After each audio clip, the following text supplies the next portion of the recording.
All right. So where does your story begin? Well, I guess I will start from the beginning. As a child, I grew up in a household with my mom, my dad, and then there was 5 kids. So my oldest sister, Danny, she's 10 years older than me, and then the rest of us are literally like right up in age. So, Okay. And how old are you now? so I am 27. Okay. And then my younger sister, Ricky, is 2 years younger than me. My brother is 1 year older, and then my other sister is 3 years older. So growing up, bunch of little kids. My parents chose to homeschool us for religious reasons. And homeschooling was hard. When you choose to homeschool kids, you have to be fully prepared for the responsibility that takes, because how are you going to teach a kid, like say calculus, if you don't know calculus? Yeah. And with my parents, we didn't have a lot of money, so they worked. So our homeschooling literally fell on the shoulders of my oldest sister. So she's 16 years old and I'm 6 years old. And then she's 16 trying to teach 4 little kids everything on top of her own education. So did she go by like any type of workbook, or it was just... We grew up in a small town, so there was like Amish bookstores that we went to. Okay. So it was completely self-taught, basically. Yep. Okay. And that's hard. Yeah. For a 16-year-old. That's very hard. And, she absolutely did her best, but it kind of got to the point, like we tried computer school. It didn't work. So basically, we were fully uneducated. We knew like how to tell time. We knew basic math. And in 6th grade, I had the reading level of like a 6-year-old. My parents eventually decided to let us try public school. I went into middle school in 6th grade. Every single one of us failed all of our classes. The teachers were so concerned. You know how they do like popcorn reading and they try to like get everyone to read out loud?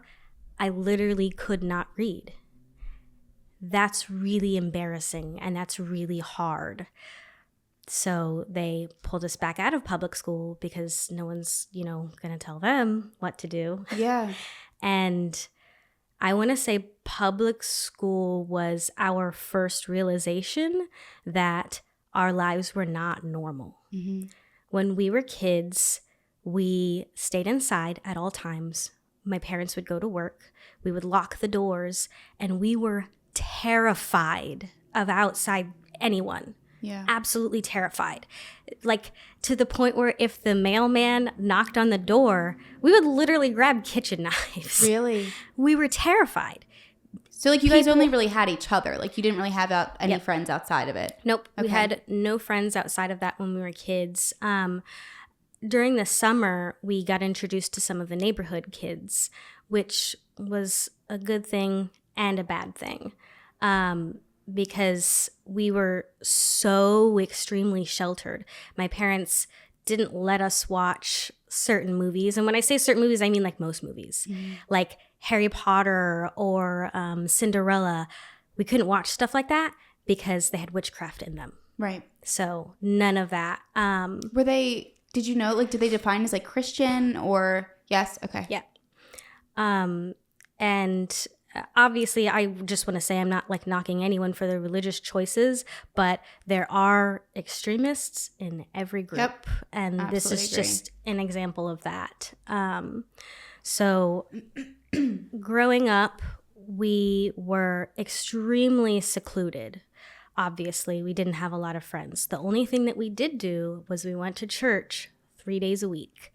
So I'm PK, my father used to travel and preach and stuff like that once we joined up with a church. So before I was born, my parents were a part of a church. That church broke up because of it being like accused of being a cult. Mm-hmm. That church ended. A lot of people joined a new church. you can take the people out of the cult, but you can't take the cult out of the people. Yeah. So they kind of still stuck with that same way of doing things. And the abuse that we got, we didn't know it was abuse because it was wrapped up in parental duties, you know, the blueness of the womb sort of thing. So that's it's the parent's job to teach the kid, and this is how we teach the kid, by beating the shit out of you. Yeah. So even when we were really little, we were not taught, we were trained. We were trained to only obey. Our bodies were not our own. We had no sense of independence or like who we were as a person. We were just property of our parents. Right. And everywhere that we went and everything that we learned was that. So you don't know any different, Right. you know? You just do whatever your parents say. So we were to clean and cook, take care of ourselves, you know, and take care of our parents. So were there, when you say like they would beat you, like were there times that if they like weren't happy with the way that you guys were acting, like they would just lay their hands on you? Or the beatings were constant. Okay. And it would be like, a prime example, there was one day my dad came home from work and there was toothpaste in the sink. Like someone had brushed their teeth, didn't, you know, rinse it down or whatever.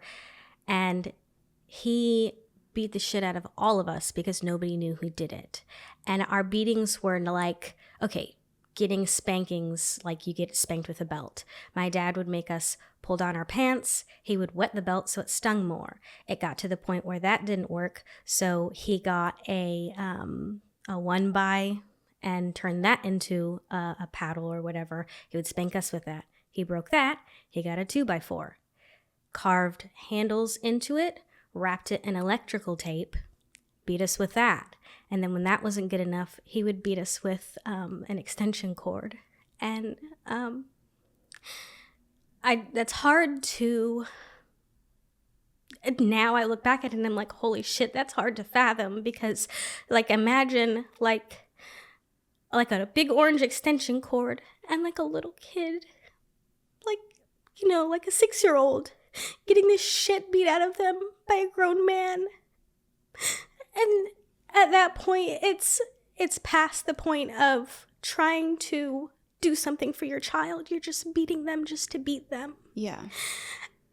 But growing up, it was normal. It was something that you just accepted because I did something wrong and this is my consequences of it. Because, you know, that's what the Bible says. You honor and obey your parents. That's what you have to do.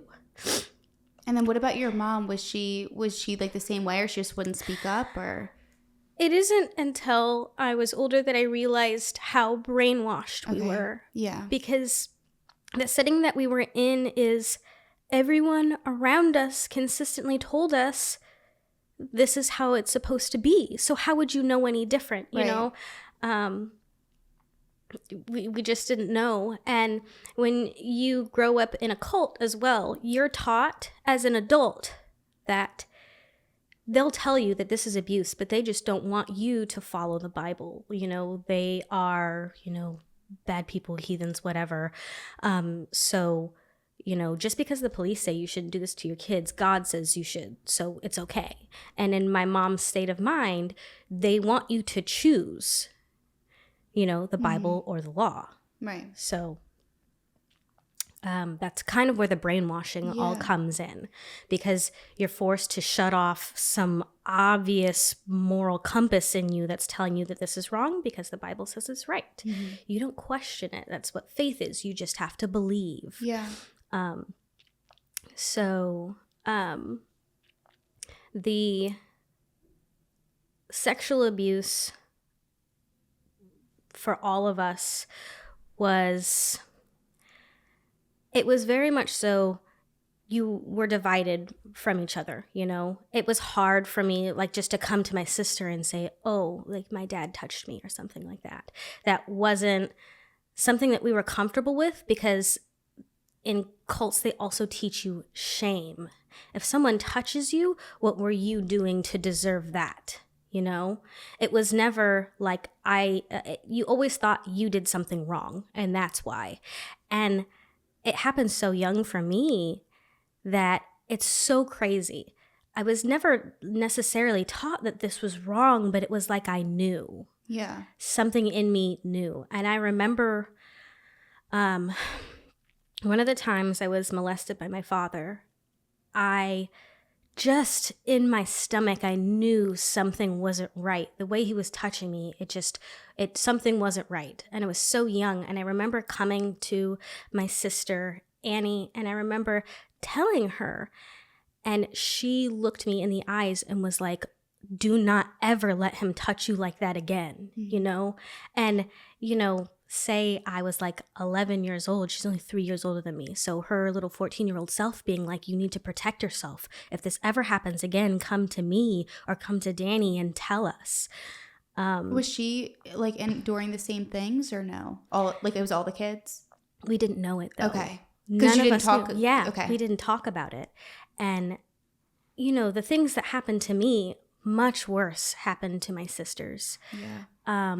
And, you know, we didn't even know about it all until we were older. And, you know, with the lack of education, the isolation, the physical abuse, and the mental abuse, we started getting to this point where we realized something was wrong. So we had a few sort of big blow-ups where we called the police. So there was one instance where my sister had a MySpace, you know, back in the day, and she had talked to some boys on there, and this was one of the big moments where my dad found out about it and started going through and reading her messages, and we were all sitting in the kitchen. He had her MySpace pulled up, and he always did this thing where if someone did something wrong, we all had to sit and watch the punishment. So you had to sit and watch each other get tortured and not being able to do anything about it. But he pulled out a knife, and, you know, you don't brainwash or not, you know a knife's not a joke. So he pulled out a knife and he had it sitting on the countertop, and every message that he read that he didn't like, he would punch her. She was like 15, I think, at the time. Yeah, about 15 years old. And he would hit her in the leg or punch her or something like that. And my oldest sister tried to stop him, and she has asthma. So when he hit her, she was like full-blown asthma attack. And she ran up and called the police. Well, my dad continued to read the messages. And like there was one message where she was saying that she wanted to kiss a boy that she liked. And he grabbed her face and kissed her in front of all of us. And he's like, if you want to kiss someone, I'll give you someone to kiss. He acted like a jealous boyfriend. Mm-hmm. Like a crazy jealous boyfriend, and she was his possession. When the police showed up to the door, my sister held the knife to her stomach, and she was going to kill herself right there in front of, you know, her little siblings. And we were all like, don't do it, like begging her not to do it, even though the police were at the door. But the shittiest thing about it is, as many times as we called the police or someone called the police on us, they never did anything about it. Ever. You know? Yeah. We'd have bruises all over us, but they didn't see it happen. You know, what happened to us, every system failed us. We told adults at the church, they covered it up. They told us to stop lying. Our dad he's a great father, and he would never do it. We told family, you know, covered it up. We told our friends, but what's a little girl gonna do, you know? And police, CPS, time after time, nothing was done. I was molested by a neighbor boy when I was really little, so little that I didn't understand what happened until they explained to me what molestation is. And I was like, oh yeah, he did that in my head. But CPS questioned me if a neighbor boy touched me in front of my parents. If I were to admit what happened to me, they're literally asking me this in front of people who will do much worse to me the moment they walk out that door. So I lied. I was like, no, nothing ever happened to me. And I never told anyone about that. Never. Because what can you do? Right. We had CPS called on us when we were kids because of my dad. We never found out who called. But they questioned us in front of our mom. My mom begged us before we went in not to say anything. You know, if he spanks you lightly with a paddle. Because if you don't do that, you might get taken away and go to a bad home. The irony of that is what bad home could we possibly go to? One who beats us or sexually abuses us? Right. Like, what could be worse? Yeah. Yeah. What could be worse? We told CPS, you know, nothing happened. Because we just said, yeah, my dad spanks us. He's like, how does he spank you? Well, sometimes he spanks us with a paddle, whatever. But like, so you didn't tell them the truth. We didn't understand. Yeah. Like, we didn't understand that that's not a spanking. That is abuse. We weren't even introduced to what abuse was. How would we know? We had no idea. But eventually it got out that my dad had abused some of my sister's friends, some other people, and they were going to take it to the police. And somehow those girls were talked into not pressing charges. The police had all the information that they needed, and people in our church were like, no, it's okay. We will punish him ourselves. What happened is it was covered up. My dad was not allowed to be in a place of leadership at the church anymore, but it was covered up. They never did anything. But then my father just ended up resenting people at the church, so then he secluded us more.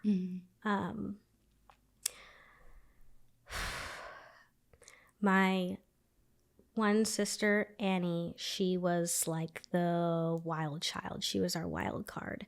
She would run away a lot. And I never had the balls to do that, but she would run away a lot. And she got the brunt of the abuse. So because she rebelled and talked back and did those things, there were times where my dad would like waterboard her.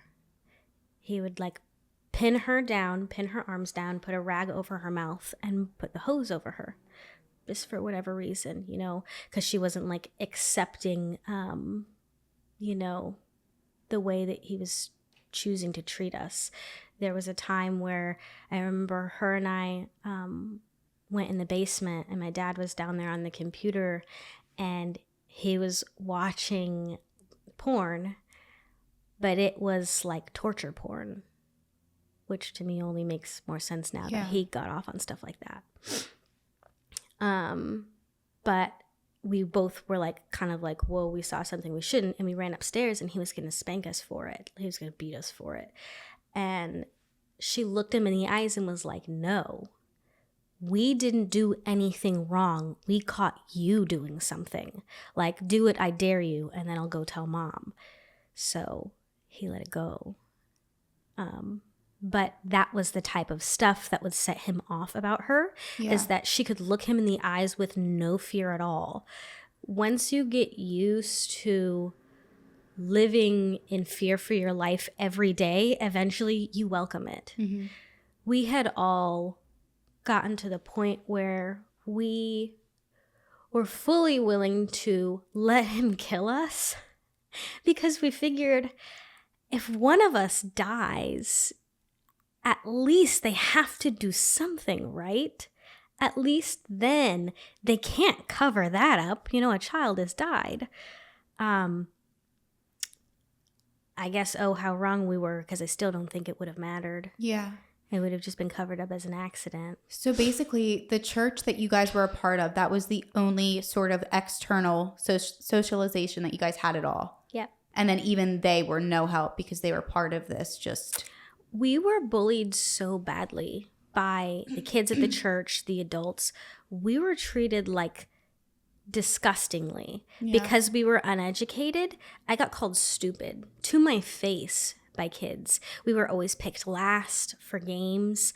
People would just movie type catty stuff. My brother was just telling me a story about how this one boy, whenever we would play games, he would be like, I want to be on whatever team Tony's not on. Just for no reason at all. We were treated like a burden to people. And in any situation that we were ever in, it was never going to be any different. No one was going to help us. No one was going to save us. We were never going to make it out of that. What sources do you have at that point? Nothing. So all you can do is choose to physically fight it yourself, or just accept it and deal with it. And my sister Annie chose to fight it. She ran away a lot. And in turn from running away, was sent to jail by my parents. They sent her to jail. And how old was she at the time? She was 17. Okay. So they called the police on her. Yep. Okay. For running away. Did the police not ever think, I wonder why they're running away? Do you know if did she say anything to the police? Did she tell them what was going on, or they knew? Okay. Yeah. We had the police at our house. It became a weekend thing for us. Yeah. It was constant. To the point where they knew who we were, even still, I know some of them by name, would never forget their faces because they are the people who are supposed to help you. What do? Watching your siblings get beat to the point where they're bloody and you call 911. To me, one of the scariest moments in my life that I had, my dad got upset with my sister about something and he took her upstairs and he was beating her with the metal end of a belt. Beating her with it. And I remember hearing her scream like that. It just... I knew I needed to do something. And I did, the unspeakable at that point, which was call 911 on my dad. My older sister wasn't home. My mom wasn't home. It was just me and the 4 youngers. So I called 911 and I went downstairs into our storage room and I hid under a desk that had some suitcases in front of it. And I remember my dad coming downstairs and I could see his feet and he was looking for me. He's like, Charlie, where are you? Come out. I'm not going to do anything, just like a fucking movie scene. I'm not going to hurt you. I just want to talk. And I could hear my heart beating. I was like, he's going to find me and he's going to kill me. Police hadn't shown up yet. And then I just held my breath and waited. And I just knew he was going to find me and kill me. But the police showed up to the door and he had to go upstairs. And the police were like, yeah, no, there's nothing wrong. My dad was like, yeah, they actually let me spank her right in front of them. Did they see your sister at all, bloody? And just nothing? Just nothing. Consistently, nothing. So why keep calling the police? Yeah. CPS didn't help. Church didn't help. Adults didn't help. Family didn't help. What can you do? So when we got older, my older sister moved out when she was 22, which means I was 12. And they were fine with her moving out? No. No? That was the whole thing too? My dad stalked her. She got a group of friends who, shout out to all of them, for some of them still being in our lives to this day, to just be a protector. one of her friends, Alex, was like, had to have a conversation with my dad and was like, you know, I'm obviously not going to say what was said, but let's just say he left her alone after that, because the stalking was an obsession. Showing up to her job, showing up to where she was staying, threatening her, just really messed up stuff. Now, my oldest sister is my half sister. I didn't even know that until I was older. So she is not my dad's daughter. Mm-hmm. So he didn't care what he did to her. You know, all of the sexual abuse didn't matter. They weren't related. It was fine. It didn't stop him with the rest of us. But he was like disgustingly obsessed with her. And then once she moved out, obviously everything turned towards Annie. And then when Annie went to jail, all that was left was me and my brother and my younger sister.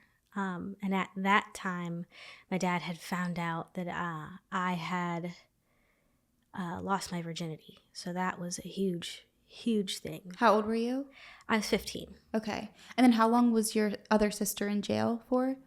Just under a year. Okay. She didn't get to graduate or anything like that. But we, even in adulthood, we had night terrors. Mm-hmm. Like some of the most vivid dreams, and it was always about my dad trying to kill us. And it was like every night. And this was like almost most of our lives. And even still, I will still have extremely vivid dreams of my dad trying to kill us or chasing us. And it's crazy because, like, you know, I think, like, I don't know much about, like, the psychology of dreams, but we all always had dreams about that. Those were our consistent nightmares. Yeah, I feel like it's like a form of PTSD for sure. Oh, it was terrible. And being like raised and taught, like, just as far as like the biblical side goes, I've read the Bible through about 3 times easily in my life. We were taught to study the Bible, not just read it. So from a very young child all the way up, he would make us every night, we would have to like study, highlight, and then discuss what we read. And it was just a means for him to lecture us. He really loved the sound of his own voice.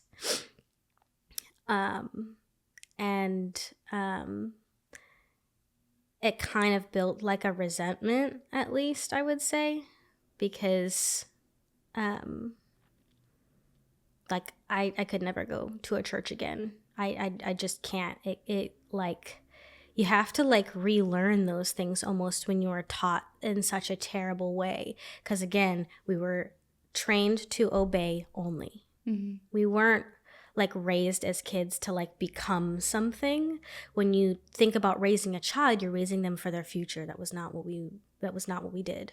We were slaves, and we were trained to do nothing but obey. If we had crushes on boys, like in middle school, I remember my dad calling the school saying that I needed to switch seats because I was sat next to a boy. The time that I want to say I was 16 years old, so my other 2 sisters were gone, and this was to the point where my dad's abuse, the church's neglect, and everything was so bad. I had grown an attitude. I was fully willing to like talk back to someone at my church, because at this point I was like, you know, I think just smart enough to know at that point. My sisters had moved out. We started to get outside sources around us, so we started to know these things weren't right. Right. And when I was 16 years old, my dad had blown up because a table had some clutter on it. It wasn't even us. It was my mom's. But my mom wasn't home. So he exploded, broke all kinds of things in the house. This was normal. There was another instance where he took a kitchen chair and literally like broke the drywall, smashed it into a TV, whatever. Like that's normal. You just get used to the explosiveness of him. But again, nothing ever gets done. Well, when I was 16, he exploded over the table, being dirty, whatever. And he left. My dad was an alcoholic, so that, key to a lot of his manic episodes. But he left to go get some alcohol, and he called my older sister, Danny, and I had my bags packed for months. Yeah. I remember my dad asking me about if I was ever going to unpack my bags. I had went somewhere. No. I had constantly put stuff in it, and I had told my little sister to do the same because, I would protect any of my siblings with my life, and I know they feel the same. And in my head, I was ready. And when he left and my mom was gone, I called my older sister, Danny, and I was like, listen, Dad blew up again. We're leaving. So I was 16, my brother was 17, my little sister was 14. So she came right out and came to get us, and we had her, my brother-in-law, cousins, and just some close friends there, and we started packing shit up. And it's so crazy to me looking back because, again, no matter how many people we told or what we did or what was done to us, no one was ever going to come save us. Right. Like you had to rely on yourselves. Yeah. It took my older sister moving out, getting a job mind you, without an education. Like moving out, getting a job, getting her own car, a place to stay, doing all of that on her own for her to become a safe haven for us to go. And we did. My dad showed up while we were packing things up, and I remember him trying to swing on me in the yard and all of the guys like jumping up to protect me and stuff, which was really nice. But I mean, at that point then, we're all moving out and we're just kids. Yeah. Uneducated kids. When I lost my virginity, I didn't know anything about it. I knew nothing. I was terrified. It was what it was. I didn't do anything again for like years after that because I was like, Jesus. Yeah. But we were so sheltered that like after this we joined public school. The outside world was like wild to us. Like some of the realizations that we had just talking about our childhood to other people, they were like, what the heck? Mm-hmm. But it was just normal to us, there were like times where he would beat us with the extension cord for days and days and days, and we would show up to church on Sunday with just, how could you not have welts all over your body? And it just, it was what it was. No one said anything. Did he beat your mom as well? Not that I ever saw. My mom is very like hush hush about it. Okay. We never talk about this stuff. That's another like big thing when it comes to like the cult mentality. You don't talk about it with anyone. You forgive and forget. I didn't realize that it was a cult until the police were like, you were in a cult. I was like, what the fuck? Like, I thought, like, you had, like, a cult leader. And, like, yeah, no, your dad was the cult leader.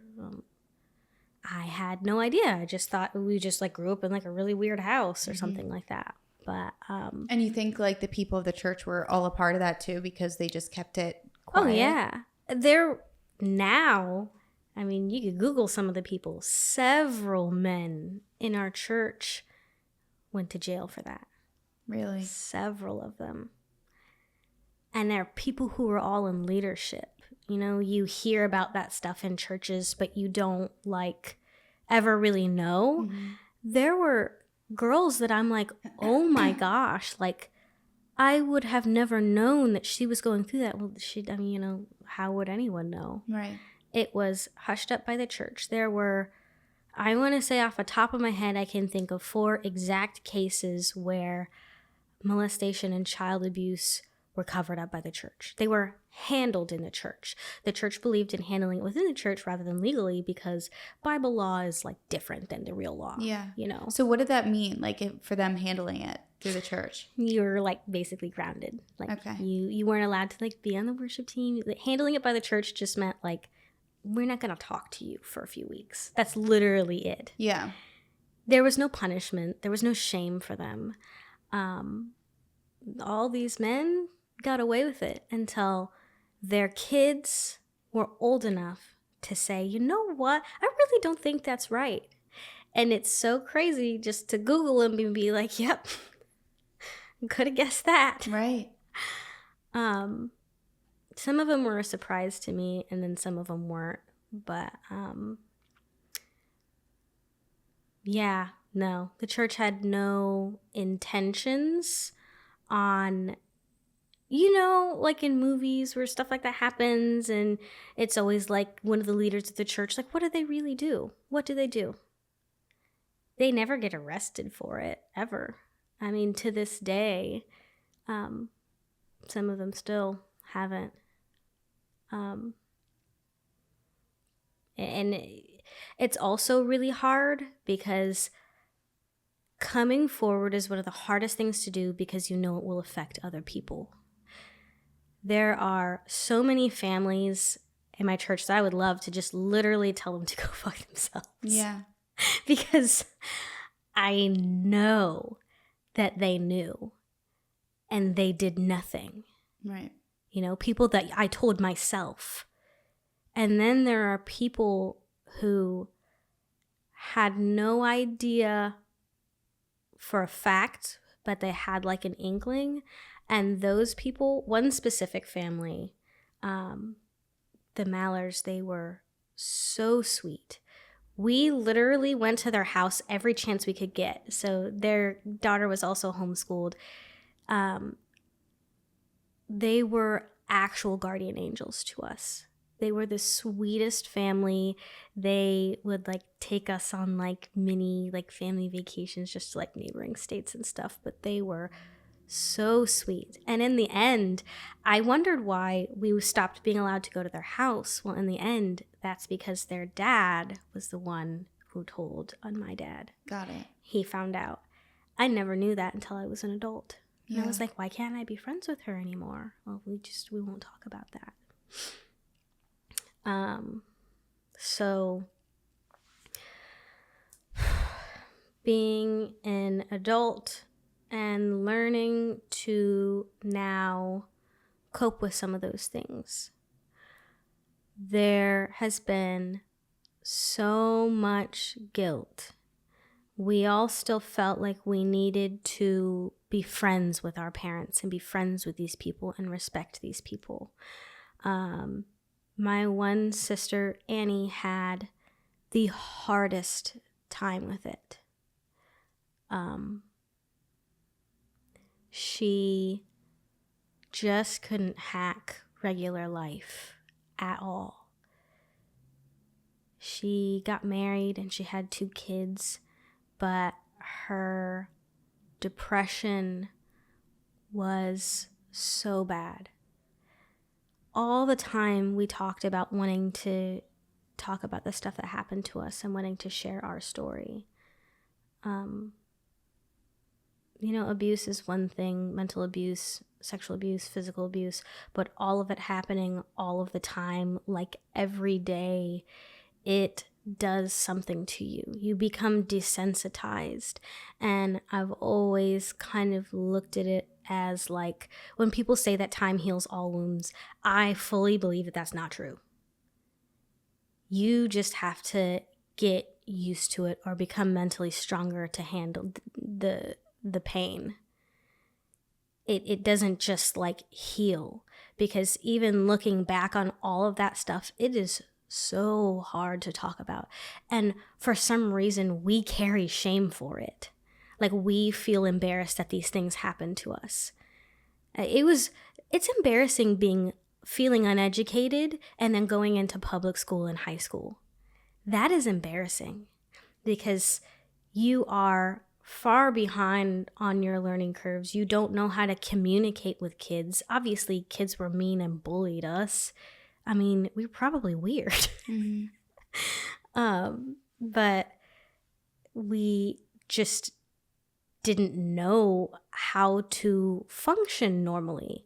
And she came out as an adult. So she was abused her whole life, went to jail for a year, and then boom, is 18 and is just supposed to know how to live. My parents didn't believe in therapy. Everything that was an issue was a demon, and my dad had to perform an exorcism on us. So, in the church, they call it deliverance. It is what modern day people would call an exorcism.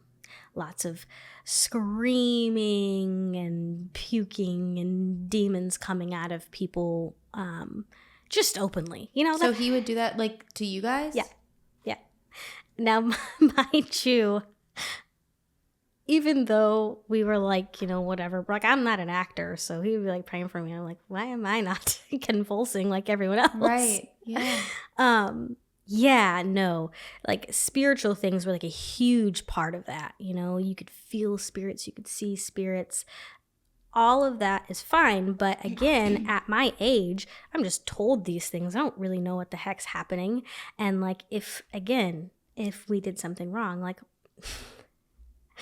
my mom would say that she was delivered from a spirit of nail biting. That is to the extent that like exorcism / deliverance happened. Now, yeah, I personally didn't buy into it to a certain extent, because I would feel nothing. Like, right. They would pray for me, and I'm like, is this something supposed to be happening? I feel nothing. But that was normal.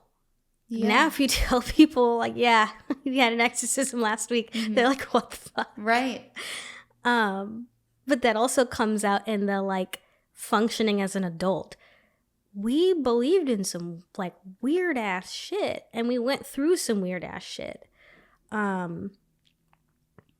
Like, submission was a huge part of what women are taught.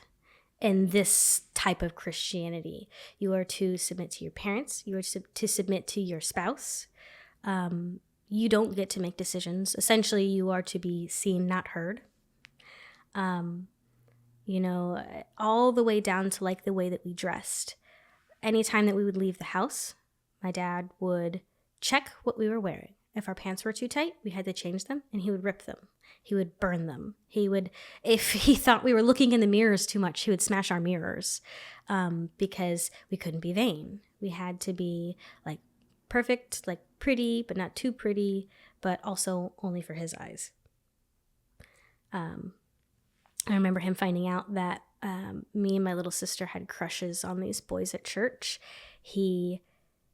I don't know how the fuck he found out. I have no idea. I think a parent at church said it jokingly. He came home and beat the shit out of us with zero proof or evidence. We didn't do anything. He just beat us for having crushes. I mean, we did have crushes on them, so yeah. It was what it was. But yeah, just for something that simple. Right. Like something that any kid would be giddy over, and just like a normal feeling as you're growing mm-hmm. up. Yep.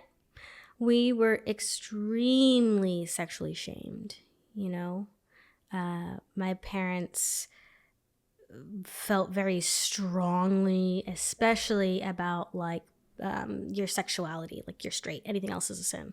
Well, surprise, we're all bisexual. Jokes on them. Well, I almost feel like, too, I really do believe that when you're raised and taught one way so harshly, as you get older, you want the complete opposite of that. Yeah. So I think that, I do think that in so many things that plays a role in people's lives, because you don't have the free will to make decisions and find out things on your own. Mm-hmm. So when you finally get that chance, it's like, well, I want nothing to do with that. Give me the complete opposite. You know what I mean? Yeah. And even just like relearning like love and how to like what love was. And I know it's such like a cliche way to say it, but for us growing up, love meant obsession. So we go out and we start trying to date, right? Like we should know how to do at least some of this by now. But love to us was a crazy, toxic, wild, abusive love. So for me, the majority of my relationships, I was in long-term relationships, but I dated a compulsive liar and cheater. I dated 2 guys who physically abused me. I dated 1 guy who mentally abused me and pulled out a gun on me. And you know what I wanted to do? Stay with them. What can I do to make you stay with me? Because clearly I'm not enough and I'm doing something wrong. Right. But that's because I was trained to do that. If I am getting abused by someone, that's because I did something wrong. And I could even know that it's abuse, but in my head, it's because I did something wrong. What can I do? And all of us struggled with that. I know my brother struggled on a different end to where he's like, I don't want to become like my father. We all kind of did. We all did. But as a boy, that was something that he was like, he wanted to do the exact opposite. He was never taught how to be a man, you know? He wasn't taught how to treat women, obviously. And we weren't taught how a man should treat us. So how are we as adults supposed to know like how to fall in love? It took me, I want to say I didn't realize it until I was like 26 years old, 25 years old, that I was obsessed with abusive relationships because of the way that I was raised. It would be like being in a good, healthy relationship was boring to me. Yeah. Because I'm like, well, he's not like obsessed with me. Like, obviously he doesn't love me. And he did. It's just, that's the right way to love. I would get bored if we weren't like fighting and smashing stuff, you know? And I feel like social media a lot of times romanticizes that as well. Mm-hmm. You know, those crazy psycho relationships, like, I don't know. But,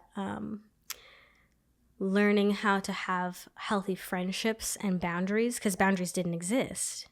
You were physically abused, you were sexually abused, and you don't talk about your feelings. We were always taught to stop crying. My dad would beat us like he did, and then immediately be like, stop crying or I'll give you a reason to cry. Eventually, you learn to stop crying.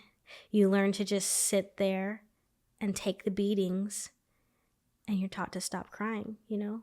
I think he broke my sister's wrist or something like that. Stop crying. I have a spinal fracture on my lower back, still to this day.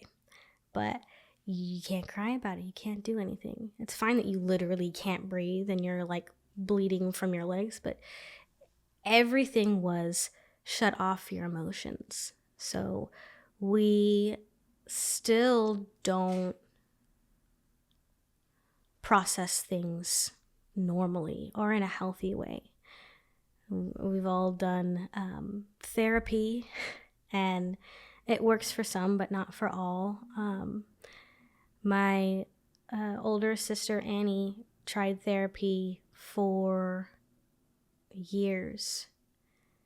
She tried to be a good wife. She tried to be a mother. Struggled with both of those things heavily. She tried therapy several times. She tried medication.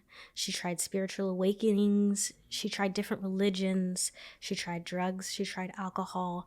And unfortunately for her, literally nothing worked. Her whole adult life, she spent trying to kill herself. So we kind of always knew, I always knew that that was going to happen. She, when she first tried, she took pills, and she's home, I think, with her kids, and her husband found her. She'd taken a bunch of pills. And I mean, not when she first tried, because she tried a lot when we were kids and teenagers too, but I just mean like as an adult. And we all had to come to the hospital, and, you know, she was okay. She was tripping really bad, but I think she took like a full bottle of ibuprofen or something. But it's so weird how we all reacted to it, because it wasn't a surprise. You know, I had tried to kill myself when I was a teenager and realized that that was not for me. I just wasn't going to go out that way. And I think all of us kind of just learned to sort of grit through the pain and just accept it. Except for her, she couldn't do it. She just, most of her adult life, she just wanted to be done. And that is so hard because of the bond that you end up having with someone where you've gone through that stuff with. It's like unreal. Like how people talk about like twin tuition and stuff. There is something about being with someone who you've had like several near-death experiences with, or being tortured with, that, you know, no one else will ever understand what you've been through. Being tortured side by side with someone, it's like no one will understand. No one was there. No one will get it the way that you do. And she struggled. It was hard for her to be around other people. She was she's a very strong personality, and she was beautiful and so talented. Like, she could sing, she could dance, she was a gymnast, she could do anything and everything. I mean, she literally, the day we figured out she could paint was like the first day she painted. She could just paint. Yeah. She's really good at it. Super talented. She was a performer. She could do anything and everything, like, extraordinary, but she could not do anything that normal people could do. She couldn't keep a job. She couldn't love her kids and her husband the way that she wanted to. She couldn't have normal friendships or relationships, and it ended up destroying her.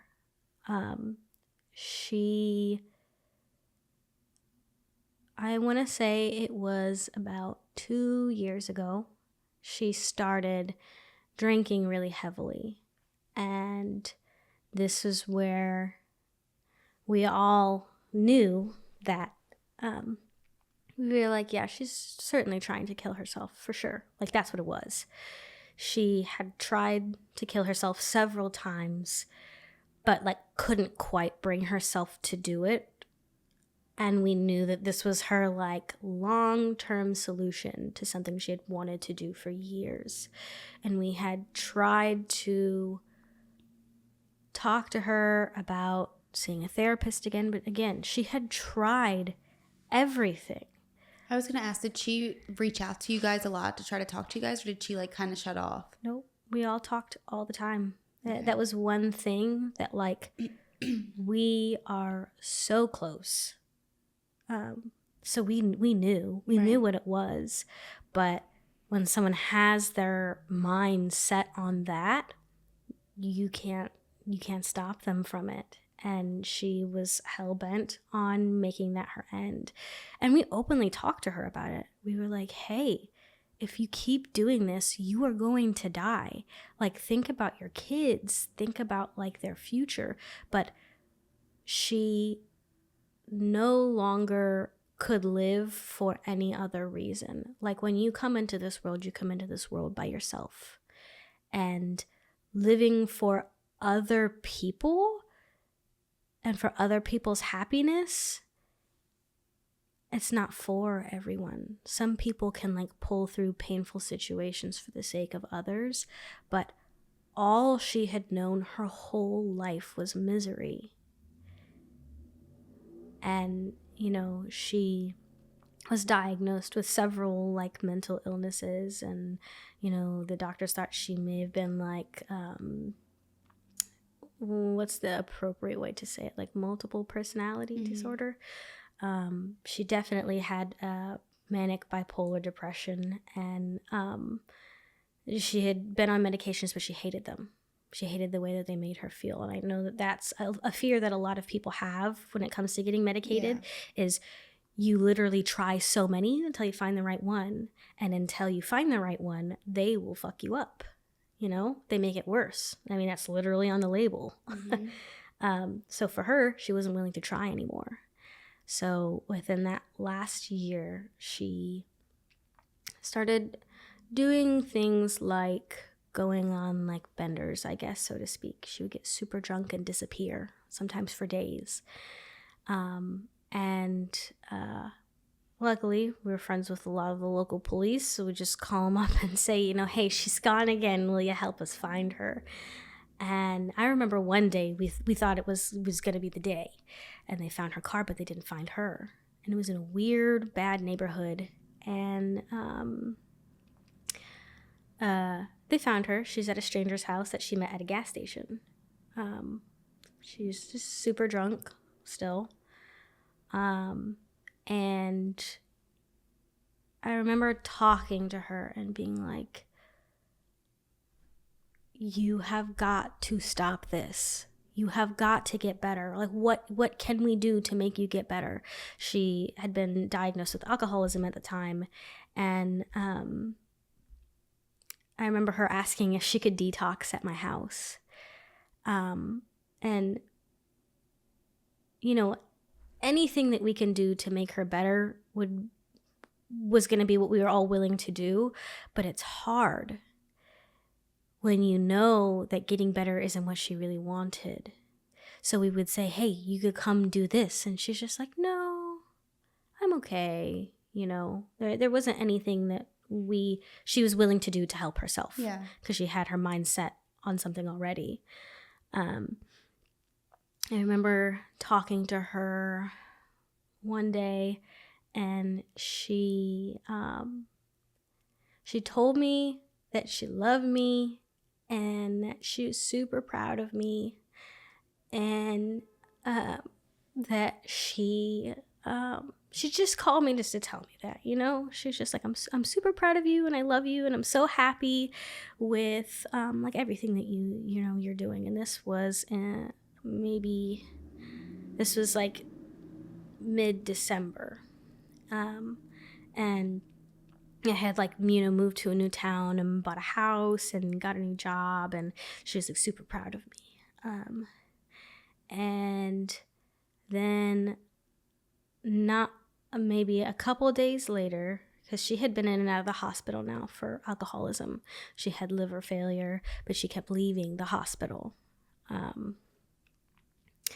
And I remember I went to see her. We met up like halfway, because basically she lived at the top of the state, I lived at the bottom of the state. We met in the middle. And I saw her, and she looked awful. I was terrified for her. So with alcoholism, your liver swells. And so she looked pregnant. She's a super thin girl, you know, smaller than me. And her stomach was super swollen. Her legs and everything, like she had really bad like water retention. So she was super swollen.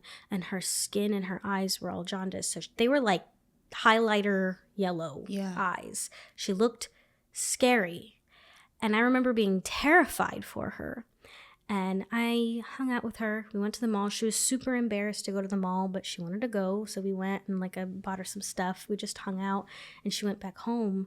And I remember calling my mom immediately after. And I was like, guys, I don't think you understand. She's going to die. But she refused to go back to the hospital. And then we got a call. I was at work. I kind of knew. I talked to her 2 days before and told her she was going to die. And I told her that I loved her. And actually, one of my sisters had just had a baby too. And she was supposed to come and see the baby for the first time, and she decided not to come, so none of us got to see her. But yeah, I talked to her 2 days before, and we got in a little bit of an argument because I was mad at her for giving up, That was something that we were proud of, was our battle scars. We had gotten out of that place on our own, no one helped us, and, we were all going to make it. But she was choosing to give up. And at this time, she'd lived out of her car. And she was just kind of doing whatever, essentially just to get alcohol, really. And I got a call that she had died. And my initial reaction was I was so mad at her. I was pissed. I was like, are you fucking kidding me?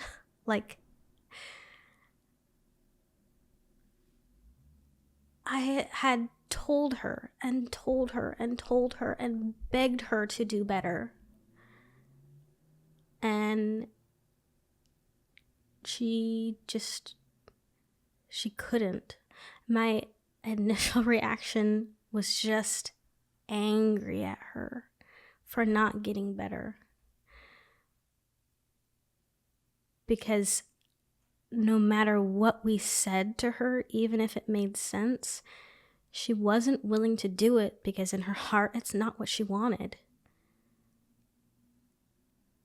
And this was kind of where the tables had turned for my parents and for our church. Mind you, I'd stopped going to my church when I moved out when I was 16. Never looked back. Some of the people who showed up and the way that my parents acted after this was disgusting. It was like her funeral was a meet and greet and everyone was just there to hang out. My parents held no responsibility for this.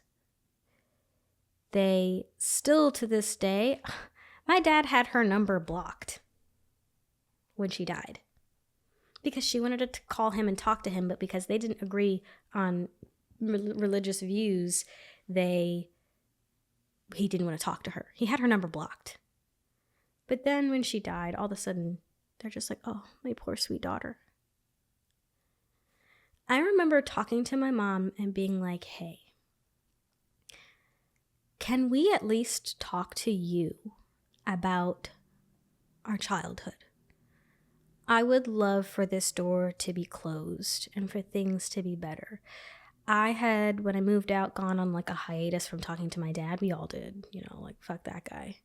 And funnily enough, that's not a real word. I got it, don't worry. I actually went to this one church where they had an AA program, and I had never done drugs or alcohol in my life, but they needed someone to teach it, so I taught an AA meeting to some of the nicest ladies. And then I found out that they actually had a sexual abuse program for women who had been sexually abused.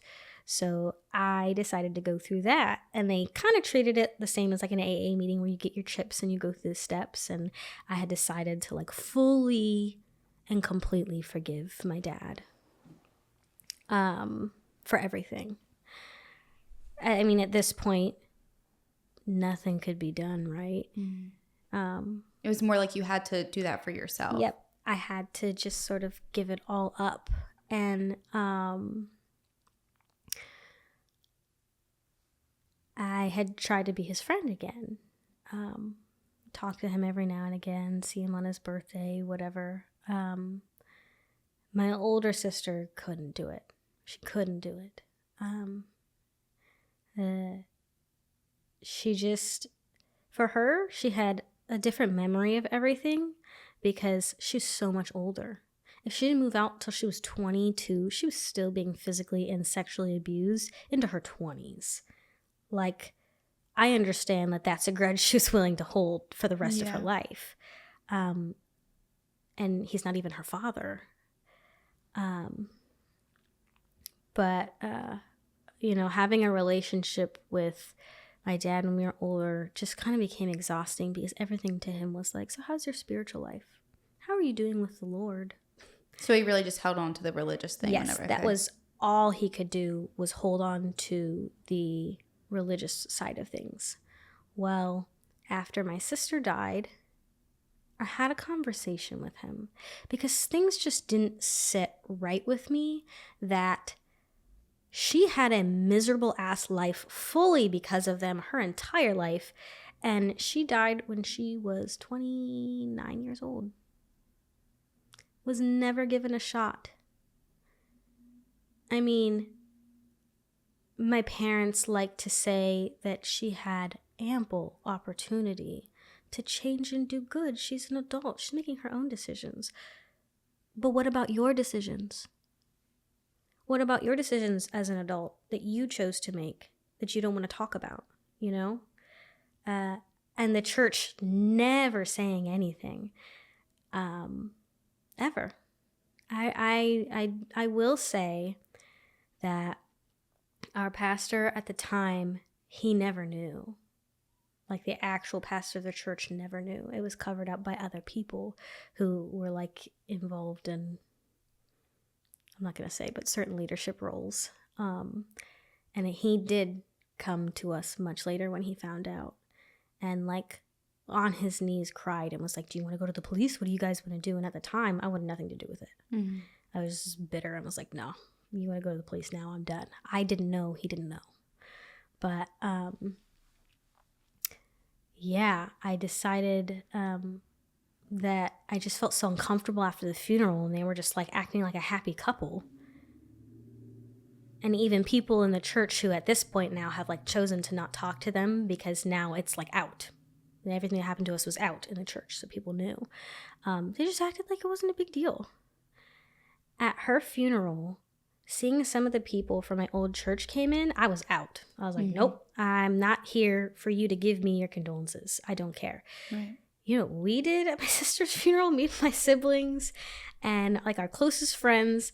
The place that it was held at, there was an old, not a kitchen, but it was it used to be a restaurant in the back. We went in the back of the restaurant and got hammered.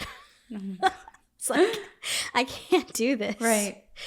We just wanted to be with each other, the people who we know truly and genuinely loved my sister. Yeah, and cared. Yeah. The only people that we invited, baby, were her closest friends, and two of her high school teachers who were absolute saviors to her, really genuinely good people. But my parents invited some of their friends who didn't even know her. Right. Totally random people. My mom's like, oh, come meet these people, sweetie. Yeah. Why? They didn't know her. Mm-hmm. And I'm not that person at a funeral. I remember when my grandma passed, no, I hung out in the gym and played basketball. Yeah. I don't want to talk to people. Right. I don't want people to say that they're sorry for my loss. It makes me extremely uncomfortable. And maybe that's another thing of me not processing things normally. But all of us felt the same way. At my sister's funeral, we were pissed. Yeah. We sat in the back. We all got super drunk, talked to each other, reminisced about, whatever good times we had together, talked about her, and Like, that was the real funeral for us. Right. Because we know that's what she would have wanted. Yeah. And you knew that all of the siblings, like, truly had each other's back. Yep. And, I mean, even her husband, he had gone, you know, things were a doozy for him. Mm-hmm. They had 2 little girls together. Yeah. And it was hard for him because she was gone a lot. Obviously, she was living in her car. She was off doing, you know, whatever. And he was still such a good friend to her, a great father to her kids. And so none of us wanted anything to do with anyone out there. Yeah. So I remember talking to my dad on the phone after she died and asking him if we could talk about it. Can we please talk about it? For years since we'd moved out, I had wanted to just get everything out. Can we now finally discuss the things that you did to us?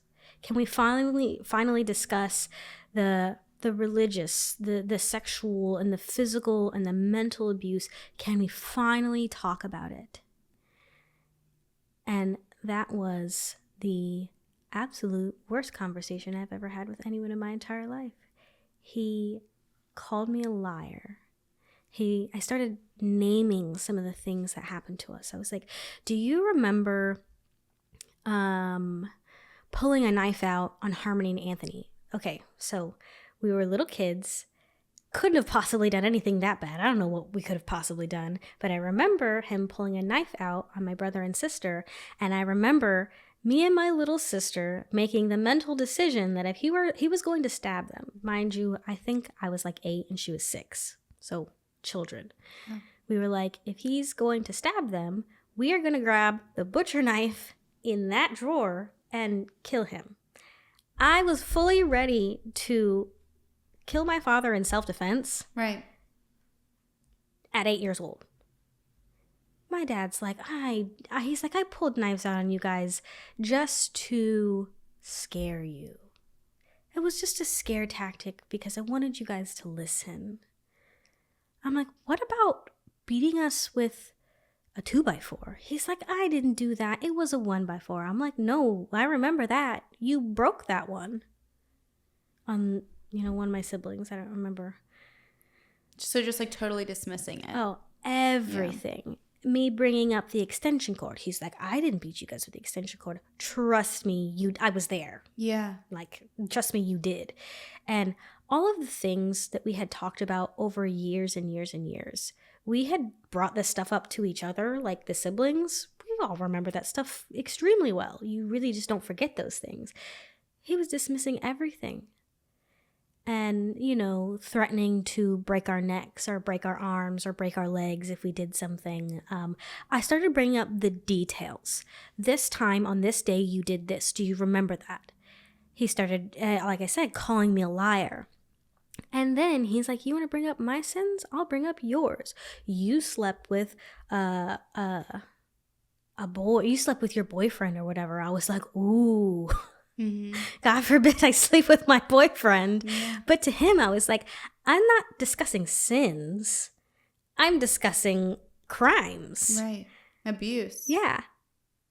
Absolutely refused. And I was like, I just want you to take a little bit of the weight of why my sister died. And he's like, I'm supposed to feel bad for some dead girl?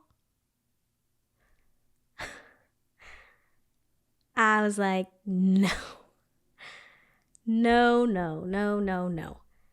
Hung up on him, called my siblings, scheduled a meeting to speak with a detective. Come to find out, after speaking to the police, and this was just in April when we spoke to the police, people had tried to come forward 2 other times about my father. He had sexually abused other people.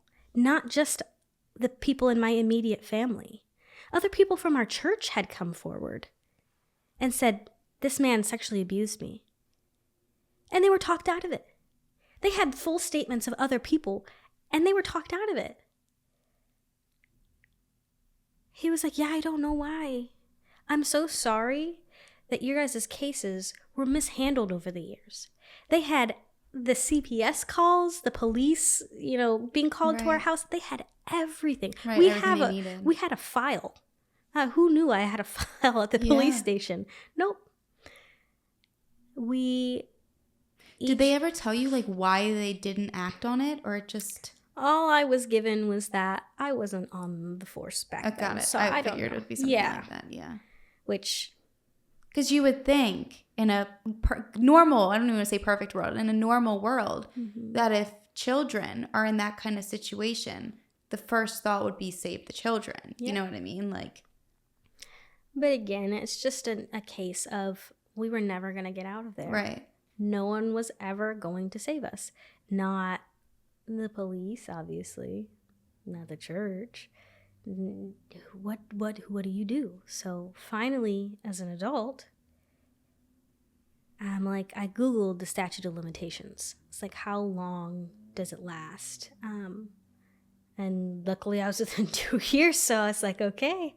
That was one of the hardest and scariest things I've ever done, because why do I feel guilty about turning in my abusers after that long? Why do I feel bad about it?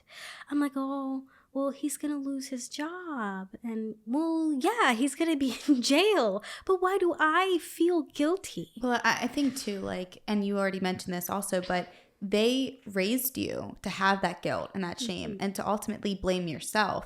And at the end of the day, I think people are taught, always respect your parents, always love your parents. And at the end of the day, if you're a good person, you're going to have some sort of care because that's your parents, biologically. So I think that because you're a good person, that's why you had those feelings of like, of guilt in some way, It just stopped becoming about like what would happen to them, and more at this point now about like, we should have done this years ago. Why did it take my sister dying for this to happen? Yeah. Because again, she was never given a chance. She was never like, mental illness, whether some people think that you're born with it because it's a chemical imbalance or whether it's something that you develop because of trauma, either way, my parents, it's on them. Yeah. It's fully on them.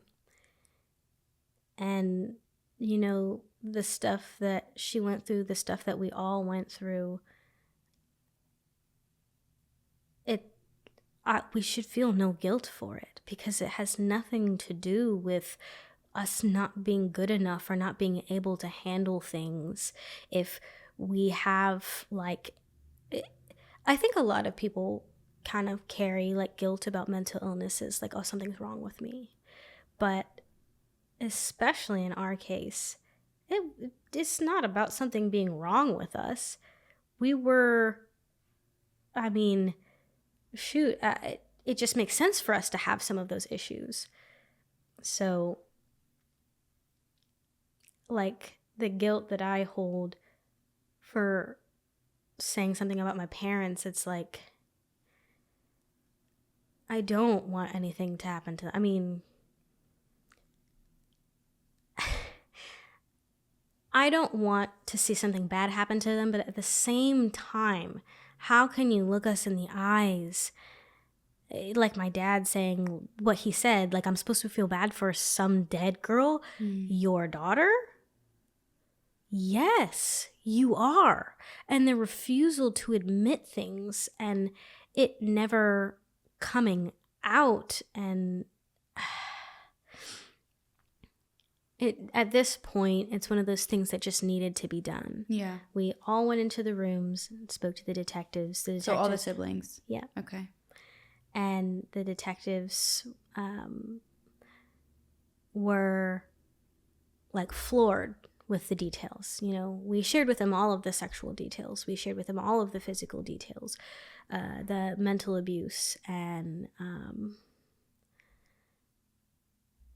he was like, this is the biggest case of molestation and like sexual and physical abuse that we have ever seen. He's like, I've been on the force for 20 years. because of how many people involved, you know? Right. And he's like, and the fact that we have all of these records and all this stuff and nothing has ever been done, like I never realized the weight of the situation. Like hearing him say, no, this is a cult. The isolation, keeping you guys away from people when you were kids, the mental abuse, the biblical, like using scripture to train you a certain way, using, you know, the fear of God, essentially. If we were to think the wrong thing, God's going to kill us at any minute. Like literally we thought that. Yeah. All of that, he's like, that's what cults do. They brainwash you into believing that either something physical or like a spiritual being, something will happen to you if you don't do like XYZ. So me understanding that it's literally just like a way to keep you mentally bound to these beliefs with using fear, like it's I mean they were like, you guys are brainwashed. I mean, like I said, as an adult, I kind of knew that now because you talk to other people and they're like, yeah, that's not normal. But yeah, I guess kind of like now towards the end of everything, it's just kind of like learning how to cope with things, being okay and accepting of the fallout. It's okay to not be friends with family who are toxic. That is something that I realize so many people struggle with is, I'm like, why are you still friends with your dad if he talks to you like that? And they're like, well, like, what if something happens to him? We all have to be accepting and okay with that, you know? But if someone in your life, especially your parents, is extremely toxic, for some reason the kids always feel guilty, like, oh, they're my parents, like it's just like it's how they were raised, or it's just like their beliefs or they're old. I've learned that I can't accept that for me. I wouldn't want my kids to be, you know, in these people's lives, especially with church too. If you are at like a church or a school and you see a kid showing up to school with bruises all over them, or your son comes up and is like, hey, you know, John in class next to me had bruises all over him, you don't not say something. Yeah. And I mean, that's why, like, from the beginning I was like, this is not a happy story. It's not like something that's like nice to talk about, but at least maybe it will like open people's eyes to these things, you know? Yeah. It's okay to question your religion if you feel like something is off. It's okay to confide in people, especially if someone's pressuring you not to talk about something. Maybe you should talk about it to someone. I cried less than I thought I would. Well, okay, no, you did great. You seriously did. Like you did amazing. So what's with your parents now? What happened after you told the detective? To be determined. So it's all because it's all still so recent. Mm-hmm. So did your parents have either one of them ever said sorry? Something that frustrates me. My dad, no. Okay, not at all. Right. Absolutely not. I mean, he'll admit to it. He actually told me if he had to do it all again, he would do it. He would do it all again. I was told that they were considering adopting. God forbid. Horrible. And that's another reason why you have to say something. You have to do something about it, because, oh my God, if they ever got to adopt. Something that frustrates me that my mom says is, I'm sorry for not leaving when I should have. Are they still together? Okay. Right. So that holds a lot of meaning behind her words, right? Yep. I'm sorry for not is not at all what I want to hear. Right. I want to hear, I'm sorry for holding you down while he beat you. Or I'm sorry for consistently choosing him over you guys. Don't tell me what you're sorry for not doing. Tell me what you're sorry for that you actually did. Yeah. Because that's not a true apology. That's just you feeling feelings of regret. Mm-hmm. If you're sorry for the things that you did, then you would acknowledge the things that you did. She will never, ever admit out of her own mouth that he was a pedophile. She won't say it. She refuses to say it. Which blows my mind because, Yeah. I mean, I don't know how you look at it any other way. Right. Like the textbook definition, touching little kids. Mm-hmm. But, and another thing that frustrates me is, so a job that my dad had, he worked with one of my ex-boyfriend's best friends. And obviously, the guy I was dating at the time, I shared with him some of the stories, and he was like, nuh-uh, like, you know, my friend works with him. Yeah. His nickname at work was Smiley. He's the nicest guy ever. Well, he's got you fooled, right? It's just a kick in the stomach Right. because it's like, and I mean, luckily at this point, the stuff in the church came out. They don't have the same leadership. A lot of the people were fired. They cleaned house. I will still never go back. Right. Ever. But even legally, I'm not going to say anything, but even legally, like, these people could lose their licenses. Yeah. Like, people came to you entrusting for you to do something. And if you just Google the list of names of men in the church who had sexually abused their kids, do you feel no guilt? Mm-hmm. Even the kids at my church, we were bullied bad.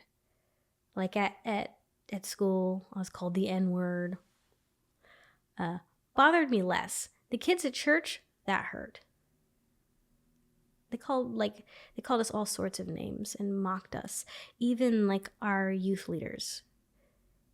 I have youth leaders. Literally, you guys can kick rocks.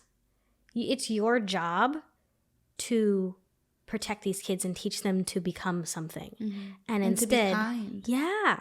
And instead, they're just catty. You know, we look different. We act different. We were just treated poorly. I remember them sitting us down one time and being like, we just want to talk to you about, like, we just feel like there's a problem. That was when I was like old enough to have a mouth on me. And I was like, well, yeah, I just feel like you guys like treat us like shit and you don't like us. So sorry that I'm not super nice to you. Right. But we were always treated like we were the problem. Mm-hmm. And even at my sister's funeral, the people who had the audacity to show up, and then the people who said nothing. Right. Ugh. This blows your mind. Absolutely. Because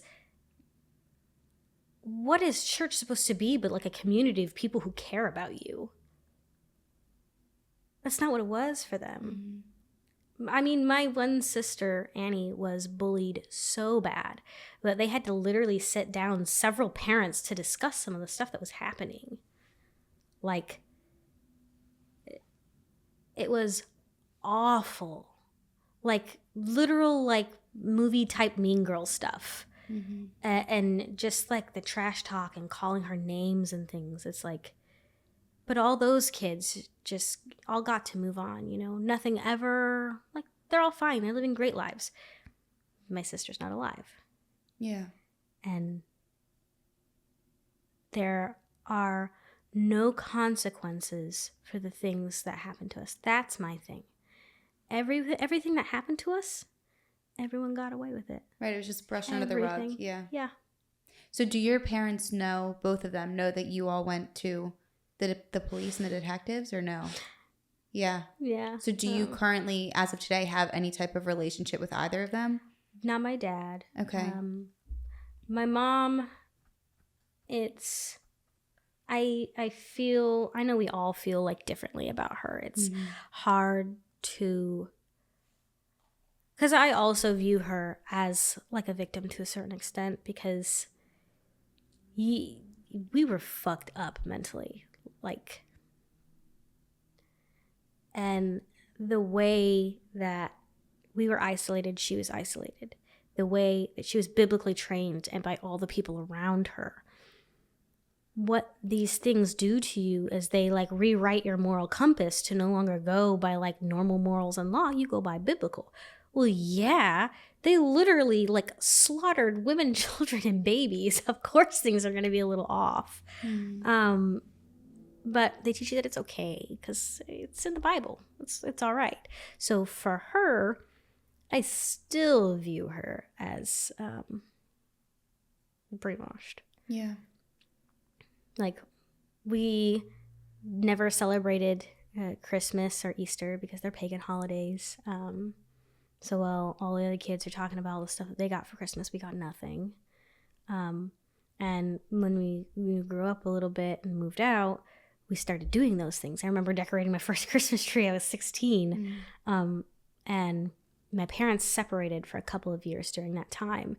And my mom would do those things with us. But the moment she went back with him, she didn't do them anymore. She went right back, reverted right back to all of the old things that she did. Because biblically, it was her job as a dutiful wife. So I do still talk to her. She knows that we went to the police, and she knows how we feel about things. But she's choosing to stay by his side through everything. So that kind of like, it almost makes you feel like you have to choose. Yeah. So, because again, she was abused as well. But then, like, do you hate her for standing by and letting and allowing everything to happen? Or do you also view her as a victim and feel bad for her that she literally cannot break out of it? Right. I don't know. Yeah. Well, no, I think that, first off, I'm so sorry that all of that happened to you, and I'm sorry about your sister. But I think that it takes, for all of the siblings, so much courage to find, you know, like, yeah, you can look at it now and be like, we should have done this sooner, but you're doing it now. You know what I mean? And sometimes it takes the right time and a lot of time to come to terms with everything, to really know, like, okay, now I'm ready to speak about this and share it and make a change and make something happen, you know? And absolutely, you know, your parents, they shouldn't be able to adopt, obviously. So it's like, by you doing this, there's a big chance that maybe you're preventing somebody else from going through this. And even the fact of you knowing that there were other victims outside of your family, like, this in a way might give them justice as well, you know? And I think that, you know, nothing of your past can be changed. And it's unfortunate because you may never get the closure from your father that you long for and that honestly you deserve, because even though it doesn't change anything, that might help you within yourself, that he would finally just truly say he's sorry. And you might not get that from that kind of person,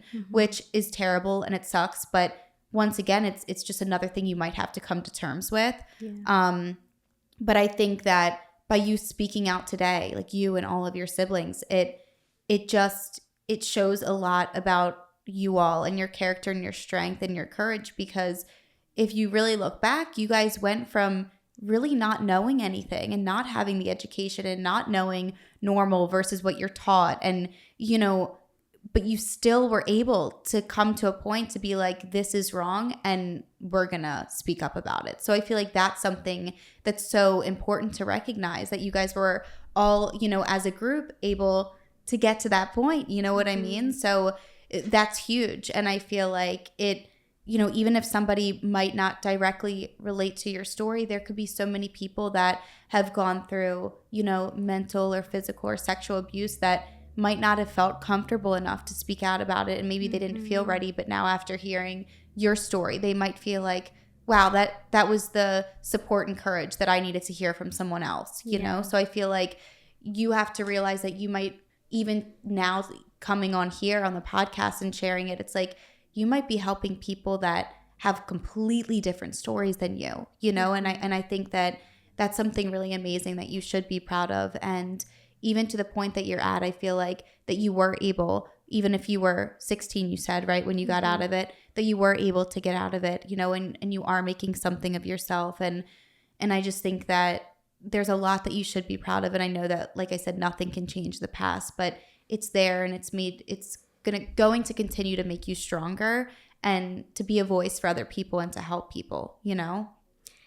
Yeah, there's definitely positive sides to that. It's hard to see them. Like, don't get me wrong. I definitely think, unfortunately, the negatives are a lot more, you know, clear than the positives. But I think that at least right now in your life, you can start maybe thinking of the positives of what, you know, you can continue to do for yourself and for your siblings and for others. Because there really isn't any positives of the past at all. Yeah. You know, and there's, like I said, there's going to be things like that you may never get the closure that you want. But at least now going forward, it's like, I can do this to slightly, you know, take this horrible negative thing that happened to me and my siblings and speak about it and be open about it and get the justice that we deserved then. You know what I mean? And hopefully get that for ourselves now and for other people, you know? So I feel like that's somewhat of a way to kind of look at it, you know, bring some sort of light to it. But no, I think, like I said, it just takes so much courage and strength to come on here and share that. And thank you so much for wanting to speak about your story, because I know it had to be really, really hard, and I can't even imagine. We have talked about wanting to talk about it for years and never thought we would get the chance. And thank you for having me and giving me the opportunity to share it, because literally it's something that I know my sister would be so proud of. Yeah. Well, you did amazing, really. And honestly, I just, you know, I know that I feel like I can see from when I met you before and even now, like, I just feel like you're such a positive person. At least that's the energy that you give off, you know? So I feel like I believe and know that you're going to go really far places, and you should be really, really proud of yourself as a person, really. Thank you. Of course. Thank you.